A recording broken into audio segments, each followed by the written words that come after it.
2024 ఫిబ్రవరి 16న రథసప్తమి రాబోతుంది.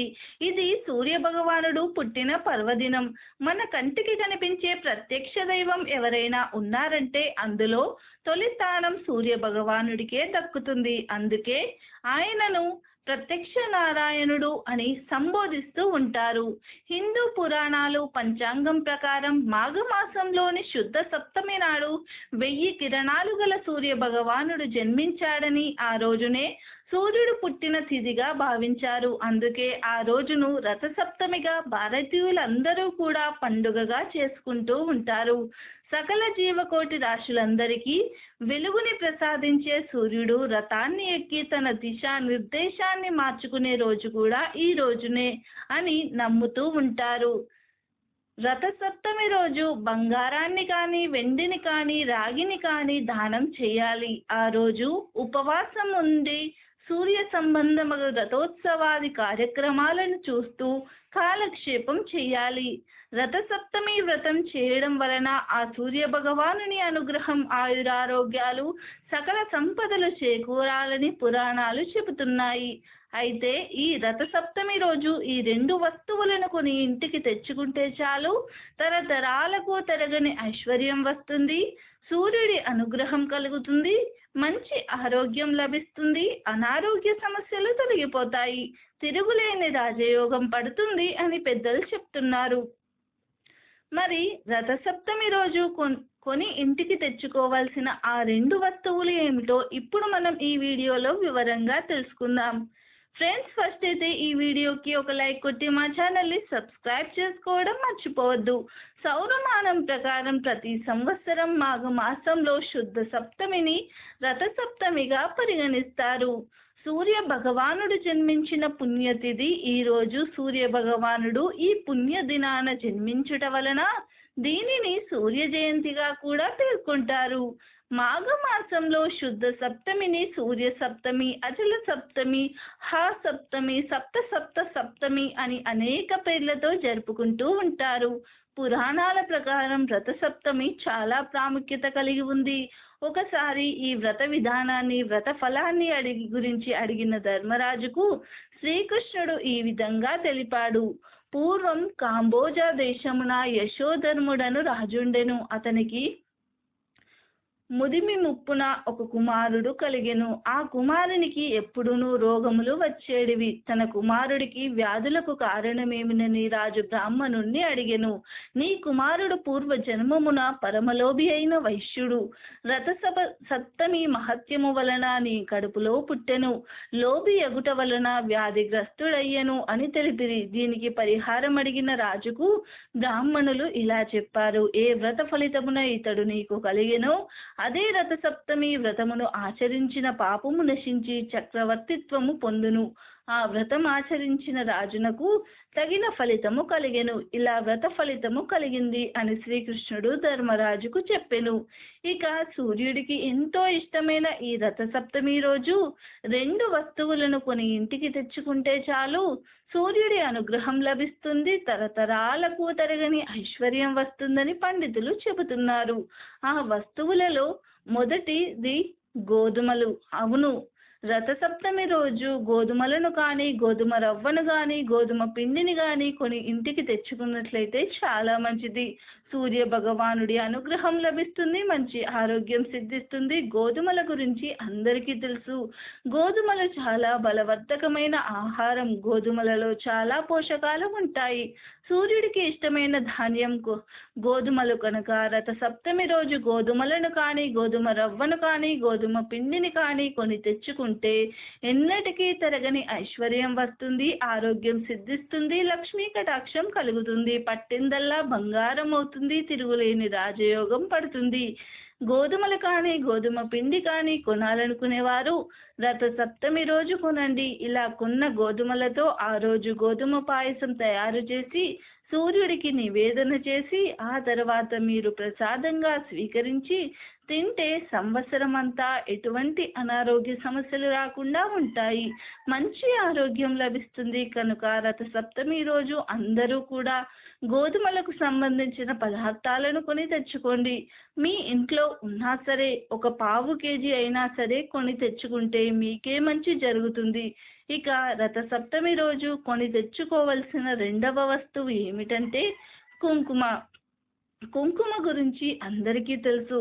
కుంకుమను ప్రతిరోజు బొట్టుగా పెట్టుకుంటారు, పూజలలో ఉపయోగిస్తారు, అమ్మవారికి కుంకుమార్చన చేస్తారు. కుంకుమ ఎర్ర రంగులో ఉండే శక్తివంతమైన పదార్థం. ఈ కుంకుమ అంటే సూర్య భగవానునికి ఎంతో ప్రీతి కాబట్టి రథసప్తమి రోజు కుంకుమను కొని ఇంటికి తెచ్చుకోవాలి. ఆల్రెడీ మీ ఇంట్లో ఉన్నా సరే 5 రూపాయలు పెట్టి చిన్న కుంకుమ ప్యాకెట్ను కొని తెచ్చుకోండి. అలా తెచ్చుకుంటే మీకు సంవత్సరం అంతా కలిసి వస్తుంది. సూర్య భగవానుడి అనుగ్రహం కలుగుతుంది. ధనానికి ఐశ్వర్యానికి లోటు రాకుండా ఉంటుంది. కనుక రథసప్తమి రోజు అందరూ ఈ 2 వస్తువులను ఇంటికి తెచ్చుకోండి. 2 వస్తువులు కొనలేని వారు కనీసం ఈ రెండింటిలో ఒక వస్తువును కొని తెచ్చుకున్నా మీకు సంవత్సరం అంతా కలిసి వస్తుంది. తరగని ఐశ్వర్యం కూడా వస్తుంది. చీకటిని తొలగించి సమస్త జగానికి వెలుగును పంచేవాడు ఆ సూర్య భగవానుడు. ఉదయం బ్రహ్మదేవుడిగా, మధ్యాహ్నం పరమేశ్వరుడిగా, సాయంకాలం విష్ణువుగా తెల్లటి 7 గుర్రాల రథంపై శ్వేత పద్మాన్ని ధరించి దర్శనమిచ్చే భగవానుడు సూర్యుడు. మాఘమాసంలో శుక్లపక్ష సప్తమిని సూర్యుడు అవతరించిన రోజుగా సూర్య జయంతిగా జరుపుకుంటూ ఉంటారు. దానినే రథసప్తమి అంటారు. ఆ రోజున సూర్యుడిని ఆరాధిస్తూ ఉంటారు. ఆ పుణ్య రోజున ఆకాశం మొత్తం రథాకారంలో కనిపిస్తుంది అని ప్రతీది. సూర్య భగవానుడు దక్షిణాయనం నుండి ఉత్తరాయణ మార్గానికి రథాన్ని మళ్లించడం ఈ రోజు విశేషం. సూర్యుడు అనంతమైన లోకానికి అధిపతి. చైతన్యాన్ని ప్రసాదించేవాడు. భగవానుని ప్రేరణతోనే సమస్త భువనాలు పగటి వేళ క్రియాశీలంగాను, రాత్రి వేళలో నిద్రాసుప్తంగాను ఉంటాయి. మన సనాతన ధర్మం సూర్యుడిని శక్తి కేంద్రంగా, ప్రపంచాన్ని రూపొందించిన వానిగా, జీవనానికి ఆధారభూతుడుగా, కర్మ సాక్షిగా, జగత్ చక్షువుగా, భౌతిక ఆధ్యాత్మిక సౌభాగ్యాన్ని ఇచ్చేవానిగా భావించింది. సూర్యమండలాన్ని జ్ఞాన మండలంగా ఆరాధించింది. అజ్ఞానాన్ని దూరం చేసేవానిగా, సంతోషమైన మనసును, స్పష్టమైన చూపును, వృద్ధాప్యంలోనూ ఆరోగ్యాన్ని ప్రసాదించేవానిగా భావించి ఉపాసించింది. 7 అశ్వాలను 7 వారాలుగా ఏకచక్రాన్ని కాలచక్రంగా చెప్తారు. రథసప్తమి రోజు పూజ ఎలా చేయాలో తెలుసుకుందాం. రథసప్తమి రోజు సూర్యుడు ఉత్తరాభిముఖంగా తిరిగి ఉంటాడు. రథసప్తమి నాడు ప్రయాణం మొదలుపెట్టి ఉత్తరం వైపు తిరిగిపోతాడు. రథసప్తమిని సూర్యుడు పుట్టినరోజుగా చెబుతారు. ఈ రోజు నక్షత్రాలు వ్రతం ఆకారంలో ఏర్పడతాయి. అందుకే దీనిని రథసప్తమి అనే పేరు వచ్చింది. సూర్యుడు పూర్తిగా ఉత్తరం వైపు ఈ రోజు ప్రయాణం మొదలు పెడతాడు. ఈ రోజు ఆయన జన్మదినం కాబట్టి సూర్య ఆరాధన చేసి పాయసాన్నాన్ని వండి నివేదన చేయాలి. ఈ రోజున రథాలను ఊరేగిస్తారు. సూర్యుడికి ఎంతో ఇష్టమైన ఈ రోజు ప్రధానంగా పాయసన్నం వండి నివేదన చేయాలి. ఈ రోజు తలస్నానం చేయడానికి జిల్లేడు ఆకులను, రేగి పళ్ళను వాడాలి. జిల్లేడును ఆకులను అర్ఘపత్రం అని అంటారు. అర్ఘ అనే పదానికి సూర్యుడు అనే మరొక అర్థం కూడా వస్తుంది. సౌర సంబంధమైన ఆకుగా జిల్లేడు ఆకుని చెప్తూ ఉంటారు. తర్వాత రేగిని కూడా సౌర సంబంధమైన చెట్టుగా చెప్తారు. ఈ 2 చెట్ల ఆకులను అంటే 7 జిల్లేడాకులను, 7 రేగి ఆకులను భుజాల మీద పెట్టుకుని వేడి నీటితో ఈ రోజు స్నానం చేస్తే శరీరానికి కావలసిన ఔషధ గుణాలు లభిస్తాయి. దీనినే రథసప్తమి స్థానం అంటారు. అలాగే రథసప్తమికి చిక్కుడుకాయలతో రథం తయారు చేస్తారు. 7 చిక్కుడుకాయలతో చీపురు పుల్లలతో రథం చేస్తారు. ఈ రథం మీదకు సూర్యుని పిలుస్తూ ఉంటారు.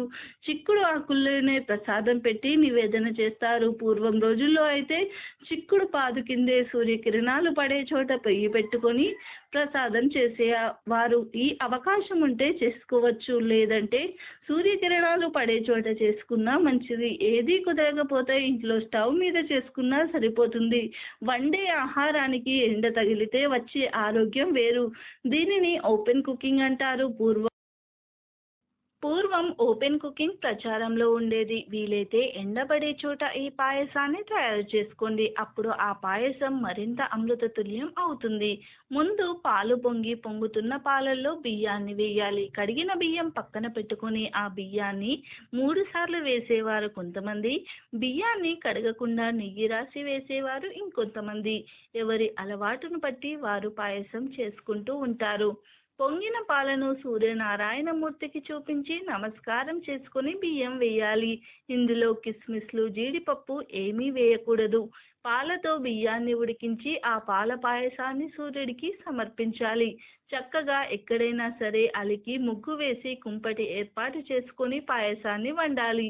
ముగ్గు వేసి చిక్కుడుకాయ రథం నుంచి అందులోనికి సూర్యనారాయణమూర్తిని ఆవాహన చేసి ప్రసాదాన్ని పెట్టాలి. అయితే ఉడికే పాయసంలో కొన్ని ప్రాంతాల వారు చిక్కుడు గింజలు వేస్తారు. ఒక వెండి పళ్ళెంలో చిక్కుడు ఆకులను పరిచి దాని మీద వేడి వేడి పాయసం వేసి నివేదన చేసుకోవచ్చు. వేడి పాయసం చిక్కుడు ఆకు మీద పడగానే దానిలోని రసం పాయసంలోనికి వచ్చేస్తుంది. చిక్కుడులోని ఔషధాలు బయటకు వస్తాయి. మనం ఎప్పుడు చిక్కుడుకాయలు తింటూ ఉంటాం, కానీ చిక్కుడు ఆకుల గురించి పట్టించుకోము. చిక్కుడు ఆకులలోని ఔషధాలు శరీరానికి అందడానికి పెద్దలు ఏర్పాటు చేసిన పద్ధతి ఇది. చిక్కుడు ఆకుల్లో పెట్టిన నైవేద్యం చాలా బాగుంటుంది. దీని వలన ఆరోగ్యం సిద్ధిస్తుంది. జీవితానికి నియమబద్ధమైన జీవన విధానం అలవాటు అవుతుంది. ఇంట్లో ఆనవాయితీ లేకపోయినా రథసప్తమి రోజు పూజ ఎవరైనా సరే చేసుకోవచ్చు. చాలా మంది ఆనవాయితీ ఉంటేనే చేసుకోవాలా అని అనుకుంటూ ఉంటారు. కాకపోతే పూజ అనేది ఎవరైనా సరే చేసుకోవచ్చు. వీడియో నచ్చితే లైక్ చేయండి. మీ ఫ్రెండ్స్ అండ్ ఫ్యామిలీ మెంబర్స్కి షేర్ చేయండి. అలాగే మన ఛానల్ని సబ్స్క్రైబ్ చేసి గంట సింబల్ని యాక్టివేట్ చేయండి. మేము పెట్టే వీడియోస్ మీకు నోటిఫికేషన్గా వస్తాయి. వీడియో నచ్చితే కామెంట్ బాక్స్లో ఓం ఆదిత్యాయ నమః అని తప్పకుండా కామెంట్ చేయండి. ఇలాంటి మరిన్ని వీడియోస్ కోసం గంట సింబల్ని ప్రెస్ చేయడం మాత్రం అస్సలు మర్చిపోకండి. Thanks for the watching.